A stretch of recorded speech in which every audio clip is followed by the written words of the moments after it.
বিসমিল্লাহির রহমানির রহিম। এইচএসসি ব্যবসা ব্যবস্থাপনা তৃতীয় বর্ষ উত্তর বাংলা কলেজের সকল শিক্ষার্থী বন্ধুদের আজকের অনলাইন ক্লাসে সুস্বাগতম। দীর্ঘদিন মহামারী করোনাকালীন পরিস্থিতিতে আমরা পড়াশোনা থেকে অনেক দূরে ছিলাম। যদিও আমরা পুনরায় ক্লাসে এসেছি, তারপরেও তোমাদের সুবিধার্থে আমরা অনলাইন ক্লাস চালু রেখেছি। আশা রাখি তোমাদের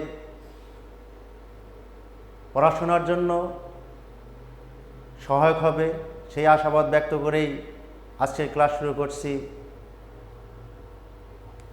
আমি মোহাম্মদ জামাল উদ্দিন, প্রভাষক, ব্যাংকিং, উত্তর বাংলা কলেজ। আর যে বিষয়টি নিয়ে আমি আজকে আলোচনা করছি সেটা হচ্ছে উৎপাদন ব্যবস্থাপনা, উৎপাদনের ধারণা, উৎপাদন আওতা।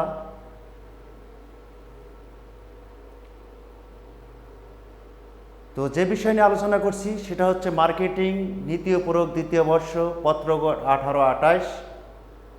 আশা রাখি তোমরা আমার সঙ্গেই থাকবে। উৎপাদনের ধারণা, প্রোডাকশন কনসেপ্ট। অর্থনীতির দুইটি অন্যতম কাজ হচ্ছে উৎপাদন ও ভোগ, যার সাথে জড়িত থাকে উৎপাদনকারী ও ভোক্তা। সকল অর্থনৈতিক কর্মকাণ্ডের মূলে রয়েছে উৎপাদন। সাধারণ অর্থে উৎপাদন বলতে কোনো কিছু সৃষ্টি করাকে বোঝায়, কিন্তু প্রকৃতপক্ষে মানুষ কিছুই সৃষ্টি করতে পারে না। মানুষ কেবল প্রকৃতি প্রদত্ত দ্রব্য সামগ্রীর আকার, আকৃতি ও রূপ পরিবর্তন করে তাকে ব্যবহার উপযোগী করে তোলে। অর্থাৎ মানুষ কোনো কিছু সৃষ্টি করতে পারে না। মানুষ প্রকৃতি প্রদত্ত সম্পদকে তার শ্রম ও মেধা দিয়ে নিত্য নতুন উপযোগ সৃষ্টি করে, যা মানুষের অভাব ও চাহিদা পূরণ করতে পারে। সেটাকে বলা হচ্ছে উৎপাদন।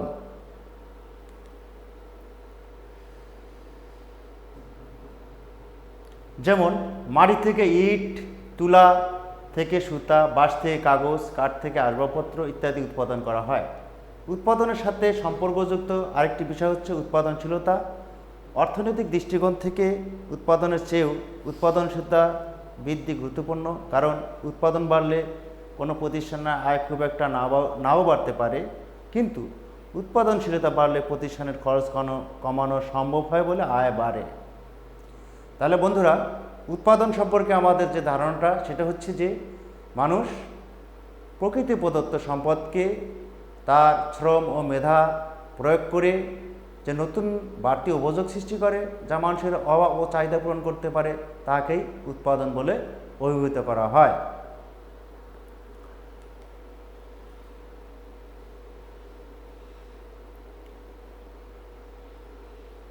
এ ছিল আমাদের উৎপাদন সম্পর্কে ধারণা। তো আমরা উৎপাদন সম্পর্কে আরও একটু বিশেষভাবে যদি বলতে চাই, সেটা হচ্ছে যে মানুষ শুধু প্রকৃতি প্রদত্ত সম্পদের রূপগত পরিবর্তন করতে পারে। প্রকৃতি প্রদত্ত সম্পদকে প্রক্রিয়ার মাধ্যমে রূপ পরিবর্তন করে মানুষের ব্যবহার উপযোগী করে তোলাই উৎপাদন। অর্থাৎ উৎপাদন হচ্ছে কোনো পণ্যের মধ্যে নতুন নতুন উপযোগ সৃষ্টি করা, যেমন তুলা থেকে সুতা, গম থেকে ময়দা, আবার ময়দা থেকে বিস্কুট তৈরি করা ইত্যাদি। উৎপাদন সম্পর্কে বেশ কিছু ব্যক্তি সংজ্ঞা প্রদান করেছেন। যেমন মেয়ার্স বলেছেন, production is the discharge of function which has some utility. অর্থাৎ উৎপাদন হলো এরূপ কর্মসম্পাদন যার উপযোগ রয়েছে। ইএস বুফা এর মতে, production is the process by which goods and service are created. অর্থাৎ উৎপাদন হচ্ছে একটি প্রক্রিয়া যার মাধ্যমে দ্রব্য ও সেবা উৎপাদন করা হয়। তাহলে এই সংজ্ঞাগুলো যদি আমরা বিশ্লেষণ করি তাহলে কিছু বৈশিষ্ট্য পাওয়া যায়। উৎপাদন হচ্ছে একটি প্রক্রিয়া, উৎপাদনের মাধ্যমে নতুন উপযোগ সৃষ্টি করা হয়। উৎপাদন প্রাকৃতিক সম্পদের রূপ পরিবর্তন করে এবং এর মাধ্যমে ব্যবহার উপযোগী চূড়ান্ত পণ্য প্রস্তুত করা হয়। পরিশেষে বলা যায়, উৎপাদন হচ্ছে একটি প্রক্রিয়া যার মাধ্যমে প্রাকৃতিক সম্পদের রূপ পরিবর্তন করে ব্যবহার উপযোগী চূড়ান্ত পণ্য প্রস্তুত করা হয়। বন্ধুরা, এই ছিল আমাদের উৎপাদন সম্পর্কে প্রাথমিক ধারণা এবং উৎপাদন কি সে বিষয় নিয়ে আলোচনা করলাম। এখন আমরা যাচ্ছি উৎপাদনের আওতা, অর্থাৎ উৎপাদনটা আসলে কতদূর বিস্তৃত করে থাকে বা কি কি কাজে উৎপাদন কাজগুলো হয়ে থাকে সেটা নিয়ে আমরা আলোচনা করব। উৎপাদনের আওতা, স্কোপ অফ প্রোডাকশন। উৎপাদনের আওতা অত্যন্ত ব্যাপক। প্রাকৃতিক সম্পদ আহরণ থেকে শুরু করে মানুষের প্রাকৃতিক জীবনের সকল অর্থনৈতিক কার্যক্রম উৎপাদনের উপর নির্ভরশীল। নিম্ন উৎপাদনের আওতা আলোচনা করা হলো। উপযোগ সৃষ্টি, ক্রিয়েটিং ইউটিলিটি। উপযোগ সৃষ্টি উৎপাদনের আওতাভুক্ত, কারণ উৎপাদনের মাধ্যমে পণ্যের আকার, আকৃতি, রূপ প্রভৃতি পরিবর্তন করে নতুন উপযোগ সৃষ্টি করা হয়। রূপান্তর প্রক্রিয়া, ট্রান্সফরমেশন প্রসেস।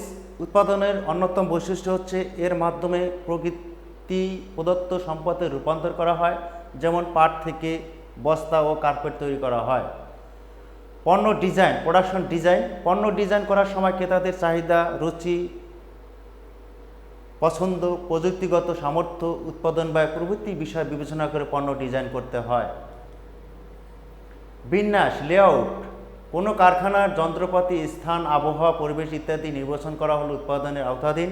কোন যন্ত্রের পর কোন যন্ত্রের অবস্থান হবে, যে স্থানে রাখলে সহজে উৎপাদন করা যাবে এবং কারখানার অভ্যন্তরে চলাচল নিরাপদ হবে ইত্যাদি বিষয়ের দিক খেয়াল রেখে যন্ত্রপাতির সঠিক অবস্থান নির্ণয়কে যন্ত্রপাতির বিন্যাস বলা হয়। উপকরণ সংগ্রহ, কালেকশন অফ ম্যাটেরিয়ালস। উৎপাদনের আরেকটি আওতাভুক্ত বিষয় হচ্ছে উৎপাদনের সাথে সম্পর্কযুক্ত উপকরণসমূহ সংগ্রহ করা। কী পরিমাণ উপকরণ কিভাবে ব্যবহার করা হবে ইত্যাদি কার্যক্রম উৎপাদন শুরুর পূর্বেই স্থির করতে হয়। উৎপাদনের উপকরণগুলো হচ্ছে ভূমি, শ্রম, মূলধন ও সংগঠন। এই চারটি উপাদানের সমন্বয়ে কিভাবে উৎপাদন কার্য সার্থক হবে সেটা নিয়েই আলোচনা করা হয়। পদ্ধতি বিশ্লেষণ, সিস্টেম অ্যানালাইসিস। উৎপাদন প্রক্রিয়া সহজ ও সরল পদ্ধতি অবলম্বন করে দক্ষতার সাথে বেশি পরিমাণ পণ্য উৎপাদন করা সম্ভব হয়। শিডিউলিং। শিডিউলিং উৎপাদন প্রক্রিয়ার প্রতিটি কাজ শিডিউল অনুযায়ী অর্থাৎ সময় অনুযায়ী সম্পাদন করতে হয়। প্রতিটি কাজ কখন শুরু হবে এবং কখন শেষ হবে তার একটি সুনির্দিষ্ট সময় নির্ধারণ করতে হয়। কাঁচামাল কখন কোন প্রক্রিয়ায় প্রবেশ করবে, প্রক্রিয়ার সময় কতক্ষণ হবে এবং সকল প্রক্রিয়া কখন শেষ হবে তা শিডিউলিংয়ের মাধ্যমে স্থির করা হয়। উৎপাদন পরিকল্পনা ও নিয়ন্ত্রণ, প্রোডাকশন প্ল্যান অ্যান্ড কন্ট্রোল। পণ্য ও সেবা সামগ্রী উৎপাদনের জন্য পরিকল্পনা প্রণয়ন, মান নির্ধারণ ও নিয়ন্ত্রণ এবং ব্যয় নিয়ন্ত্রণের উৎপাদনের আওতাভুক্ত। অর্থাৎ তুমি যে পরিমাণ পণ্য উৎপাদন করবে না কেন সেখানে অবশ্য ব্যয়টা একটা ইম্পর্ট্যান্ট ফ্যাক্টর, যাতে ব্যয় কমিয়ে গুণগত মানসম্পন্ন পণ্যদ্রব্য সরবরাহ করা হয় সেদিকে খেয়াল রেখেই মান নিয়ন্ত্রণ করতে হবে। কারখানার পরিবেশ, ফ্যাক্টরি এনভায়রনমেন্ট। কারখানার পরিবেশ উৎপাদনশীলতাকে প্রভাবিত করে, এজন্য কারখানার নিরাপত্তা, পরিষ্কার পরিচ্ছন্নতা, আলো, বাতাস, তাপমাত্রা ইত্যাদি অনুকূল আছে কিনা তা দেখতে হয়। গবেষণা উন্নয়ন, রিসার্চ অ্যান্ড ডেভেলপমেন্ট। নতুন নতুন পণ্য আবিষ্কারের জন্য গবেষণা প্রয়োজন। এছাড়া পুরাতন পণ্যের উন্নয়নে গবেষণার বিকল্প নেই, তাই বলা যায় যে গবেষণা উন্নয়ন উৎপাদনের আওতাভুক্ত। মজুত নিয়ন্ত্রণ, ইনভেন্টরি কন্ট্রোল। উৎপাদনের জন্য কাঁচামাল প্রয়োজন আর সুষ্ঠুভাবে উৎপাদন কার্য পরিচালনার জন্য পণ্যের মজুত নিয়ন্ত্রণ অত্যন্ত গুরুত্বপূর্ণ,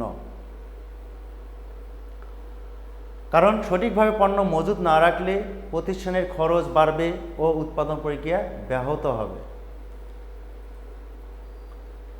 উৎপাদন ক্ষমতা, প্রোডাকশন ক্যাপাসিটি।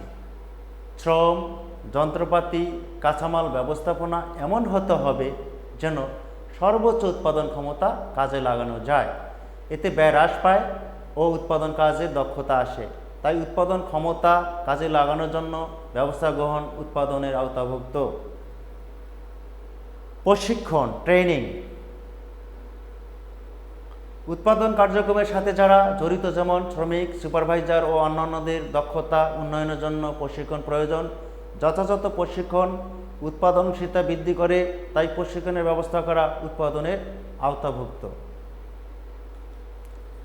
এই ছিল বন্ধুরা উৎপাদন কি, উৎপাদনের ধারণা কি এবং উৎপাদনের আওতা কি সে বিষয় নিয়ে আমি আলোচনা করলাম।